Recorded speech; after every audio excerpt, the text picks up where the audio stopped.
Sabe aquela sensação? A gente começa a aprender algo novo. Pode ser um instrumento, uma língua, qualquer projeto. E no começo é aquela empolgação, aquele avanço rápido. Mas aí, de repente, pá, parece que a gente bate numa parede. O progresso simplesmente trava. Pois é, essa é a grande questão, né? A verdade é que aquela onda de dopamina da novidade, ela sempre acaba. É super natural em qualquer processo de aprendizado. Mas o que separa quem continua de quem para é entender exatamente o que acontece depois que essa onda passa. E olha que interessante, existe um ponto de virada muito, mas muito específico. É uma janela de tempo ali entre a hora 49 e a hora 72 de prática, que é onde a maioria das pessoas joga a toalha. Dá para pensar nisso como o grande filtro. É bem aqui que o brilho da novidade some e o trabalho de verdade começa a aparecer. Ok, para entender como atravessar esse filtro, a gente precisa falar do problema central. É um paradoxo que todo mundo enfrenta em qualquer jornada de aprendizado e ele tem um nome. É o paradoxo do platô. E o que isso quer dizer? Bom, basicamente, é aquele momento super frustrante em que o esforço continua o mesmo, às vezes até maior, mas os resultados que a gente vê simplesmente parecem ter sumido. Aquela curva de aprendizado que era super íngreme, de repente, fica quase reta. Muitas vezes, o problema está na nossa expectativa. A gente imagina o progresso como uma linha reta, sempre subindo, constante. Só que a realidade é bem diferente. Tem um baita salto no início e depois um platô longo e lento. É exatamente nessa diferença entre o que a gente espera e o que acontece que a maioria se perde. E essa citação aqui, olha, ela é perfeita. Ela mostra o que está rolando por baixo dos panos. A falta de progresso que a gente enxerga não quer dizer falta de progresso real. Na verdade, é a fase do refinamento, sabe? Onde as bases estão ficando mais fortes, mais sólidas. Tipo as raízes de uma árvore se aprofundando para só depois ela poder crescer mais alto. O trabalho é todo interno, estrutural. Então, o ponto crucial é este. A grande armadilha, a cilada psicológica, é olhar para essa desaceleração, que é super normal, e pensar, ah, não, levo jeito para isso, ou acho que perdi o interesse. Não é nada disso, é só uma fase. Mas essa interpretação errada é o que faz um monte de gente desistir. Certo. Então como é que se supera isso? Não é com uma força de vontade de super-herói, não. A solução está em construir sistemas. E a primeira parte desse sistema é entender o poder dos microhábitos. Eles são a verdadeira engrenagem por trás de um esforço que se sustenta a longo prazo. Existem 3 ferramentas bem práticas e poderosas para construir essa consistência. E o foco delas não é no resultado, mas em tornar o simples ato de começar quase inevitável. Elas são a regra dos 2 minutos, a ancoragem de hábitos e a redução de atrito. Vamos ver rapidinho como cada uma funciona.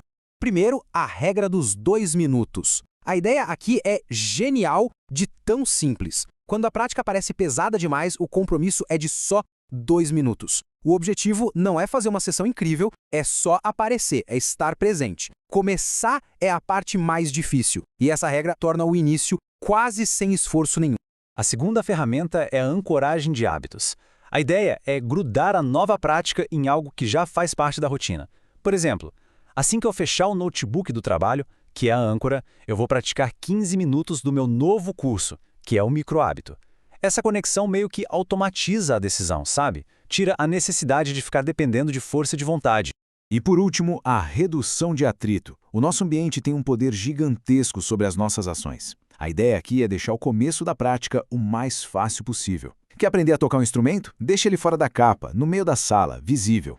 É sobre tirar qualquer pequena barreira que possa ficar entre a intenção e a ação. Ok, construir esses hábitos é a parte, digamos, mecânica da coisa. Mas para eles se manterem, a gente precisa ajustar a parte mental. As ferramentas só funcionam se a mentalidade estiver certa. E isso quer dizer focar no progresso, não na perfeição. E claro, celebrar as pequenas vitórias pelo caminho. E aqui está uma verdade que dói, mas é necessária. O perfeccionismo é o melhor amigo da estagnação. Durante o platô, a frustração é enorme. Por quê? Porque a gente já sabe o suficiente para ver os próprios erros, mas ainda não tem habilidade para consertar todos eles. Tentar ser perfeito nessa fase é a receita certa para desistir. Então, como manter a motivação? Primeiro, comemorar o esforço, não só o resultado. Celebrar o fato de ter praticado, principalmente num dia difícil. Isso reprograma o cérebro. Segundo, usar rastreadores visuais. Marcar um X num calendário cria uma corrente de progresso que fica psicologicamente poderosa. Dá até dó de quebrar. E terceiro, abraçar a ideia do bom o suficiente. E essa frase aqui resume tudo. É muito, mas muito melhor fazer uma prática imperfeita, uma prática nota 5, do que ficar planejando uma sessão perfeita nota 10, que nunca acontece por cansaço ou falta de tempo. No fim do dia, a consistência sempre ganha da intensidade. Com tudo isso em mente, a gente pode começar a olhar para o platô de um jeito novo. Não como se fosse uma parede, mas como o último degrau antes de um grande salto. É o filtro final para a maestria. No fim das contas, a estagnação é, na verdade, uma ilusão de ótica. A evolução não parou, ela só mudou de forma, ficou menos visível, mais profunda, consolidando a base para tudo que vem depois. Então, a grande virada de chave é esta. Aquelas horas críticas entre 49 e 72, elas não são um muro intransponível, elas são um filtro super necessário e valioso que separa quem só experimenta de quem realmente se torna especialista naquilo.